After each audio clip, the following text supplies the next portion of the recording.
What's the most unsettling thing you've seen in a hospital? Story 1. 8 years old. I was in a car wreck involving more than 25 cars and many ambulances. For some reason, my mom and brother were put into one ambulance and I was put into a different one. I just did what the adults in charge told me to do. We ended up at different hospitals. I could walk, so they put me on a bench to wait and forgot about me. While waiting, the wheeled in a gurney and a bunch of people were yelling orders. Suddenly, everyone left in a different direction. I was alone on a bench in a hallway with a gurney. Blood started leaking to the floor. Then someone ran back to get the gurney. And the patient had died by then. They pulled the sheet over the face and left it there. With 8-year-old me sitting there, wondering what I should do, I finally needed to pee. So I went looking for a bathroom. I asked a nurse for a bathroom and she yelled, "How did you get in here?" I told her the ambulance guy told me to wait on the bench. She took me to a bathroom and got me some food. I had some cuts, but nothing bad. She had me go wait in a regular waiting room. And after an hour, I heard someone at the counter saying my parents' names. The woman at the desk said, "Not at this hospital." Other patients went to hospital. So I found my grandmother, and she drove me to the other hospital, and I was reunited with my family again. It had been about 10 hours. Story 2. A man who was trying to recover from open heart surgery developed an infection, and they had to leave the sternum open to allow for healing. If you looked in it, you could see the heart beating. Didn't help that it was Thanksgiving and family was present to cheer him up and be there for support. He coughed, high thoracic pressure, and tore a 4-centimeter hole in the right ventricle of his heart, which caused blood to spurt on the ceiling and walls in front of his family. I responded to his code, and he was still alive when we got him to the OR, but he didn't make it. Can't imagine what the family went through to witness that. Answer: this is nowhere near as serious, but still a gross coughing story. I had surgery for tongue cancer and developed pneumonia after the operation. Not long after having my tracheostomy tube removed, I had my wife, mom, and the plastics guy in my room who was making a splint for my donor site arm. Suddenly, I had a huge coughing fit, and despite my best efforts to compress the bandage covering the hole in my neck, it basically blew off and a mixture of phlegm and blood sprayed out everywhere. The plastics guy hit the emergency button and suddenly half the ward was in the room. I was fine, but everyone looked horrified. Story 3. I'm a paramedic, so not much phases me after 40 years in NYC. One night, getting our bus back in order after a job, a van pulled up in front of the ambulance bays and pushed a body out. We went over, started working. The guy, he was beaten and hit by a car at some point. I turned my head to grab the paddles from the LifePak defibrillator when we lost a pulse, and a young man walked up and shot between my head and my partner's, rendering me deaf in my right ear. Dumped 9 bullets into the guy. I was basically wearing his brains at this point and fell back ward on my knees. Bronx, Lebanon Hospital, 1980s. I got a nifty hearing aid, though. Answer: I knew a nurse who worked in the ER of a trauma hospital in a very bad neighborhood of Chicago in the 90s. They brought in this gangbanger all shot up, but he survived. A guy came in dressed in a clown suit with a shotgun up his sleeve to finish the gangbanger off.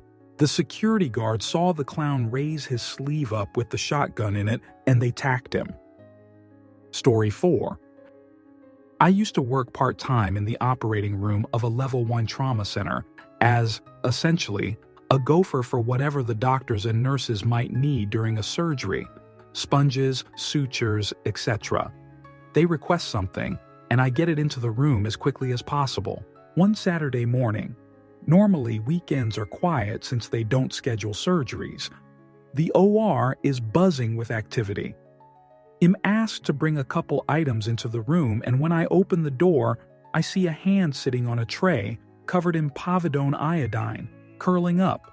The patient was having his wrist worked on before they attempted to reattach their hand. You could see blood pumping out in sync with his heartbeat.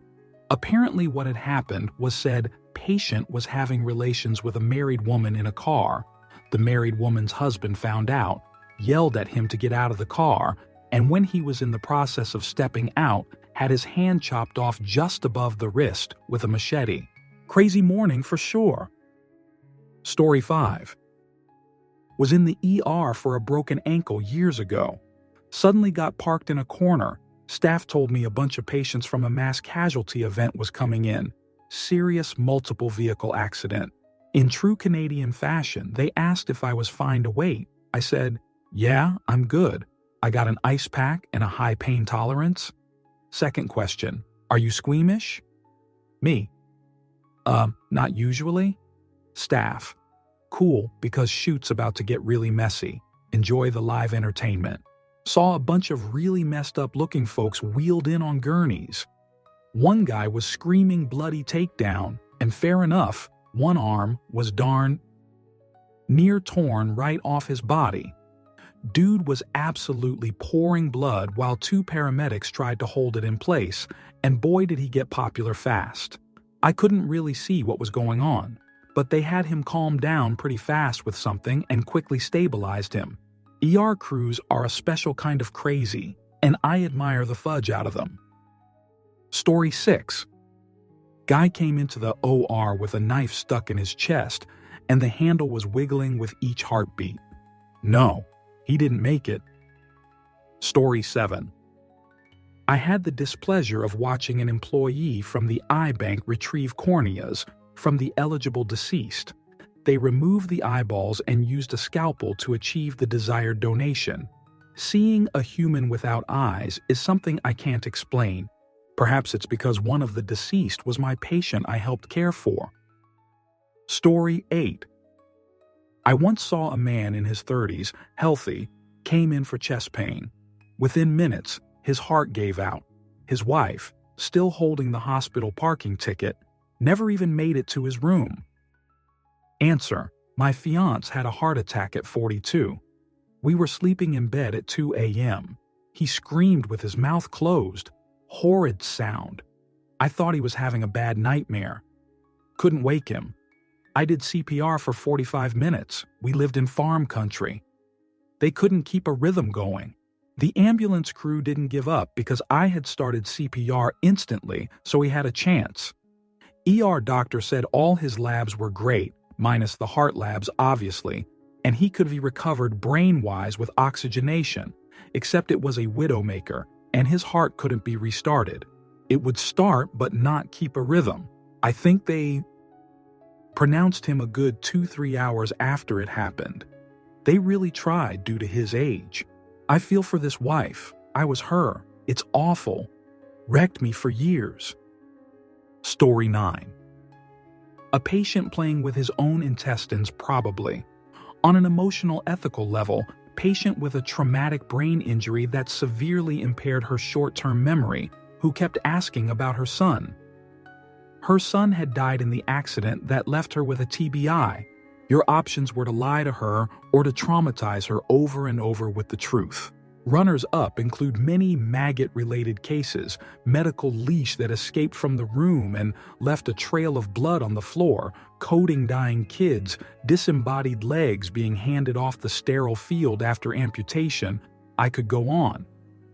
I've worked in hospitals for a long time. Story 10. Okay, story time.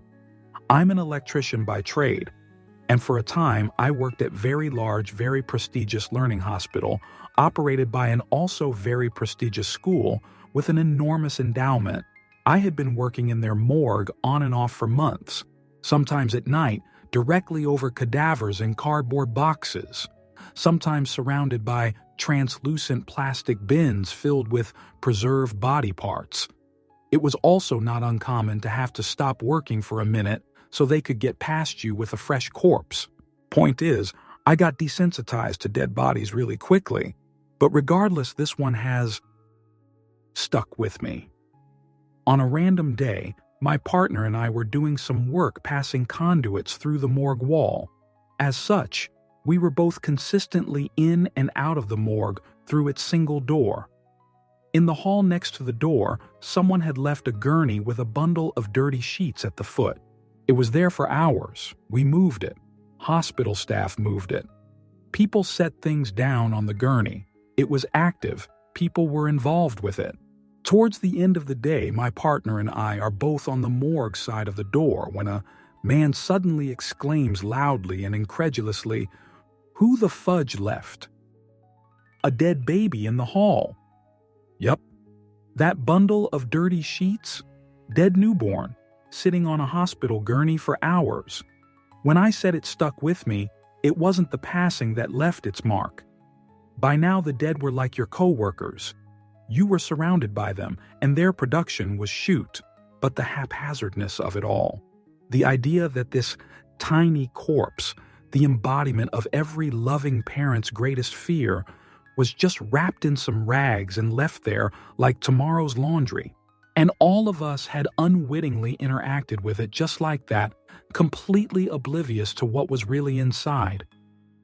Answer: this reminds me of a couple of neighbors I had years ago.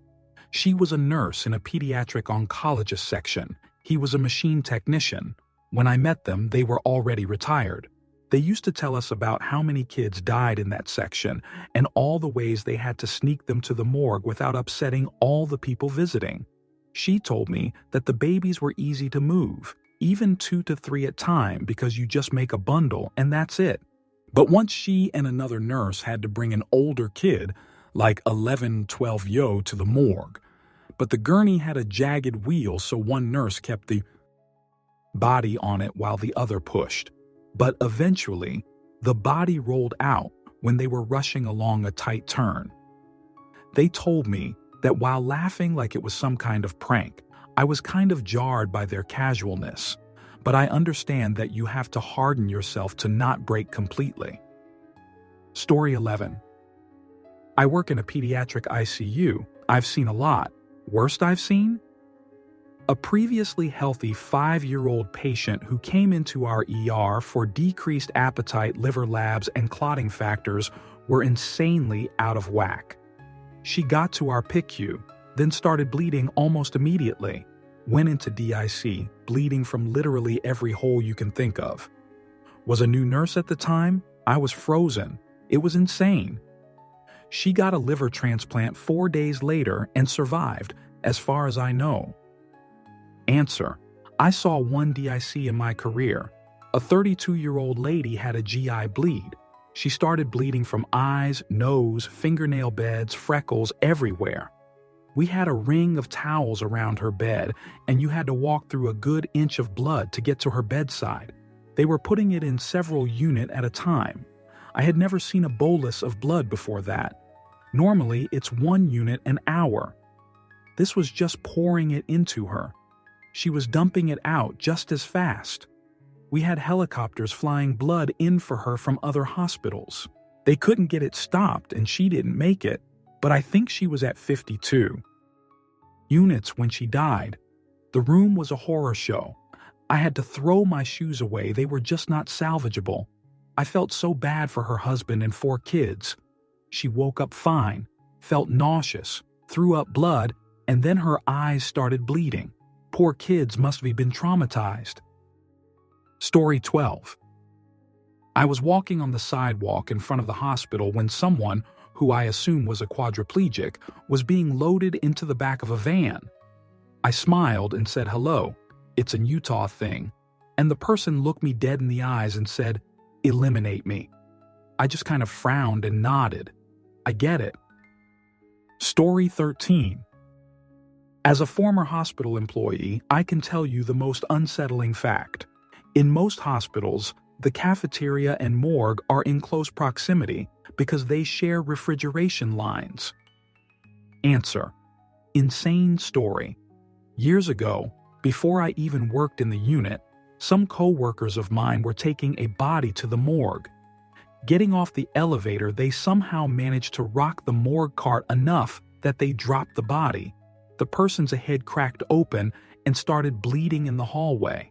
They panicked, and instead of taking the body another 10 steps to the morgue, they decided to take it 5 steps into the kitchen.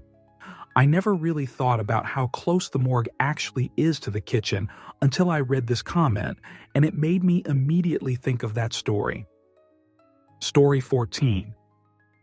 Well, as an ER doc, the most unsettling thing I've ever seen was a kid who got run over by a lawnmower. Story 15. When I was a kid, my mom used to take me to her job as an ER nurse, because she had to, and I would sleep in the break room for nurses. And one day on our way home, she gently picked me up as we were walking down the hallway, and I look at the floor and go, "What's that?" And she calmly goes, "Brains." Apparently, there was a guy who shot his brains out that was rushed into the ER on our way out, and they were still spilling out in his way. Answer: that sounds almost exactly like what my mom, RN, would have said. My mom was very calm, direct, and to the point when it came to medical ailments. When I was a kid, I routinely got ear infections that would perforate my eardrum. It wasn't until I was an adult that I realized, holy fudge, that actually was a big deal. As a kid, because of how my mom handled it and talked about it, I just assumed it was normal. The tumor that grew in my ear from the scar tissue and multiple infectious eardrum perforations? Totally normal. As an adult, it makes me very hesitant to see a doctor when there might be something wrong, because I assume it's just normal. Story 16. A K-hole.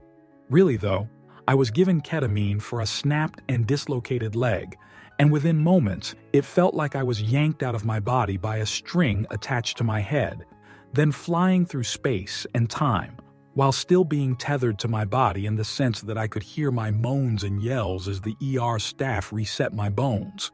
No pain after that though, just a wild ride. Story 17. Heard, not seen. But when I was 16, I spent over a week in the hospital recovering from relatively minor surgery. Somewhere down the hall was a young girl, I'm guessing about my age, who at night would scream and cry in pain from her, I believe, cancer treatments. She would also sob that she wanted to go home. My heart broke for her, and looking back, I kind of wish I had ventured down the hall to maybe try and console or at least distract her. I still think about those screams and sobs sometimes. Makes me feel grateful for my own health, but mainly, I feel sorry for those, especially the young ones who have to go through such trauma.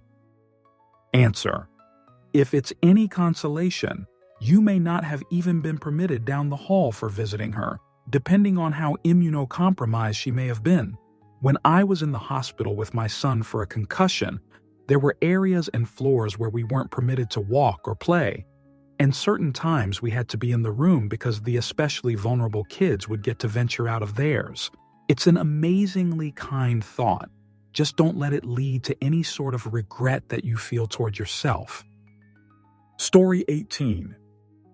While my son was recovering from heart surgery, just the kids on the same floor who had been waiting their turns for a transplant and had been there so many months. It was heart-wrenching. Story 19. RN here. Very early in my career, I worked 2 full-time jobs briefly. One in labor and delivery in a hospital, the other in a nursing home. I was the assigned wound care nurse on my 11 p.m. to 7 a.m. shift in the nursing home. Some patients had wounds so painful and deep and so big, it seemed cruel to continue their treatments. What made me end my second job, though, in the nursing home was not the decubitus ulcers. It was a stroke patient who was in a vegetative state for several years and on a ventilator. She needed her trach suctioned out multiple times on each shift. You could hear her from the opposite end of the hall, gagging and needing to be suctioned. I would hear her and run to her room and suction get track. Oftentimes, I would ask another staff member to assist me as the tracheostomy needed to be removed and cleaned. As I was removing her tracheostomy tube as the aide was suctioning her, we noticed white wriggling worms and not much mucus. She didn't know what they were. I did. I grew up on a farm. This woman had maggots all in her trachea and I'm assuming into her lungs. I suctioned for what seemed like hours before reinserting her trach. I immediately called the MD on call and informed him and was told he would check her out later that morning on his rounds. As soon as my shift was over, I handed in my resignation. No way should any person on a ventilator ever have this happen.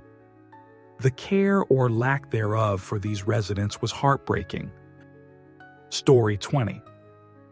Work in a hospital. Have a repeat PT, frequent flyer, who has chewed every one of her fingers off down to the knuckles.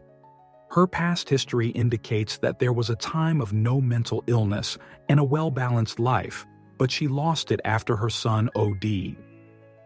Story 21. I was in the ER waiting room. My brother was being treated for a head wound. Several women, maybe a man, a young man, all of Middle Eastern descent, so hard to understand. I really don't remember who came in, absolutely hysterical and besides themselves.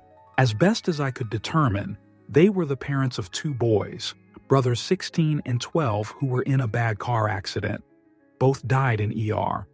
It was one of the worst experiences I have ever witnessed. Story 22. I went to the ICU to say goodbye to my grandma. After I walked out of the hospital with my family, I saw a childhood friend's family outside the ER, but not my friend. It didn't clue in until later when I was told by a mutual friend that he was in a fatal accident. I remember his sister's face when we locked eyes. RIP Matt. Story 23. This isn't unsettling because it's creepy or anything, but because it's extremely sad. So, trigger warning, I guess. Years ago, I had heart surgery, so afterwards I was in the thoracic ward for recovery. Part of that recovery was getting up walking every so often. I wasn't being nosy, but you could see in the other rooms as you went by, unless they had the curtains all the way closed. During the day, most of the rooms would have a light on, maybe the TV also, visitors talking to the patient, etc. But one room, where the patient looked to be a younger woman on a ventilator, never had a light on. Her visitor, who I think was her mother, never appeared to leave the chair she was in at her daughter's bedside. She just held her hand the whole time, with her head down. I was there for 8 days. It was about 6 days of the same. Wasn't really up walk-eyeing the first couple of days. I don't know what happened to that young lady, but it felt very ominous, heartbreaking. I genuinely hoped that she made it, that her mother didn't have to watch her daughter slowly pass. Story 24. There was a couple who were fighting in the room right next to me. The guy was wearing a white shirt, but it got stained dark red and there was holes in it. His girlfriend and/or wife was there, and she was a complete mess. She repeatedly kept saying, "I'm sorry," and "I love you." They surprisingly were not there for long, but after they left, I asked my mom what happened, because she worked there, so she knew. She shot him 4 times in the chest and twice in the back. Story 25. Work in an ER, but non-medical staff, so I see the stuff, but don't do the stuff. Seeing CPR performed on a baby is high on my list, and a reason I don't do the stuff. Story 26. I woke up from a coma in the neuro ward, and the fudge place was decorated with clowns. I was drifting in and out of consciousness, and those fudge clowns terrorized me. Story 27. Worked in a hospital in South Africa during apartheid, developed x-rays for my mother who was a radiographer, saw someone walk into casualty who had been necklaced, another with no lower jaw, probably the worst, and another who had a knife handle sticking out of their forehead. Those stick with you, also the capacity for what humans can do to each other. Story 28. I was working right in front of the ER consulting room where young parents had learned their child had stopped breathing and doctors were not able to revive her. The sounds I heard were unlike any other, and I can never unhear. Story 29. Last time I was at the hospital, I was visiting my grandma, who was sharing a room with another elderly patient. My grandma was eating an egg salad sandwich and suddenly starting vomiting it up everywhere. While I was trying to help her, the lady next to us began violently shoot her pants and yelling, shoot my pants." Earlier that day, I had heard her say she hasn't pooped in 5 days. The smell in there was absolutely vile. I was also about 20 weeks pregnant and also started to throw up. I couldn't get out of there fast enough. Answer: I'm sure this is one of those memories that makes you gag in the middle of night while trying to sleep, but holy shoot. Imagine if this poor woman violently shoot herself after a 5-day Texas holdup in her gut, all while screaming that she was currently violently shoot herself, is one of the funniest things I may have ever had the displeasure of reading. Story 30.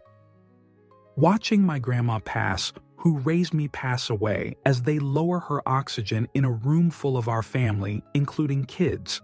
She was only alive because the oxygen tanks and acting like herself, and they slowly would lower her oxygen until she passed.